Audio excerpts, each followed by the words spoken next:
আখি কিন্তু ঠিকই বলেছে এই গানটার মাধ্যমে। কিছু কিছু মানুষ আছে যারা আখিকে দেখে কিন্তু প্রতিনিয়তই জ্বলে যায়, কিন্তু আখির তাতে কিছু যায় আসে না, কারণ সে জানে তাকে দেখলেই কিছু মানুষের জ্বলন পোড়ন শুরু হয়।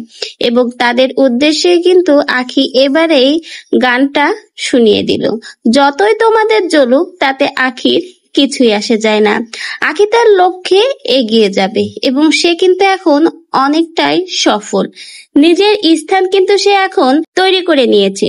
সোশ্যাল হ্যান্ডেলে সে কিন্তু তার একটা নিজের পরিচয় তৈরি করেছে। একসময় সে অন্যের পরিচয়ে পরিচিত ছিল, কিন্তু এখন সে নিজের পরিচয়ে পরিচিত। এখন তাকে অন্যের নামে কেউ চেনে না, তাকে তার নিজের নামেই চেনে। আখি এখন সব দিক থেকেই সফল। সোশ্যাল হ্যান্ডেলের যেমন ইউটিউব প্রোফাইলেও সে সফল একটা স্থান তৈরি করে নিয়েছে, ঠিক তেমন ফেসবুক পেজেও তার একটা শক্তপোক্ত স্থান তৈরি হয়েছে। এখন চাইলে কেউ তাকে তার স্থান থেকে সরিয়ে দিতে পারবে না। আখিকে সরানো কোনোভাবেই এখন আর সম্ভব না। যত দিন যাচ্ছে আখি যেন আরো সামনের দিকে এগিয়ে যাচ্ছে। আখির এত এত সাফল্য দেখে অনেকে যে একেবারে জ্বলে পুড়ে ছারখার হয়ে যাচ্ছে, সেটা তো কারো আর বুঝতে বাকি নেই।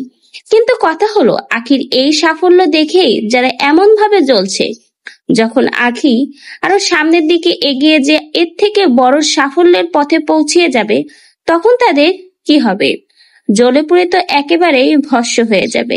যে আখিকে একদিন তুচ্ছ তাচ্ছিল্য করে রাস্তায় বের করে দেয়া হয়েছিল, খালি হাতে শূন্য হাতে সে মায়ের বাসায় ফিরে এসেছিল, সেই আখির এখন এত পরিবর্তন।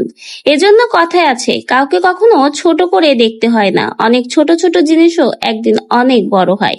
যেমন আখি, যারা তাকে একদিন তুচ্ছ তাচ্ছিল্য করে বাড়ি থেকে বের করে দিয়েছিল, এখন রীতিমতো তাদের মুখে ঝামা ঘষে দিল। এখন রীতিমতো তারাই আখিকে নিয়ে টেনশন করে, কখন আখি নতুন কি করে বসে। এজন্য সময় থাকতে কাজে লাগাও। আখি সেই সময়টাকে কাজে লাগিয়ে আজকে এই অবস্থানে নিজেকে ছোট করেনি কারো কাছে, নিজের একটা স্থান তৈরি করেছে এবং সেটা সকলকে চোখে আঙ্গুল দিয়ে দেখিয়ে দিয়েছে। তো ভিউয়ার্স, আখির এই পরিবর্তন, আখির এই উন্নতি আপনাদের কাছে কেমন লাগছে অবশ্যই আমাদের কমেন্ট বক্সে জানিয়ে যেতে কিন্তু ভুলবেন না। ধন্যবাদ।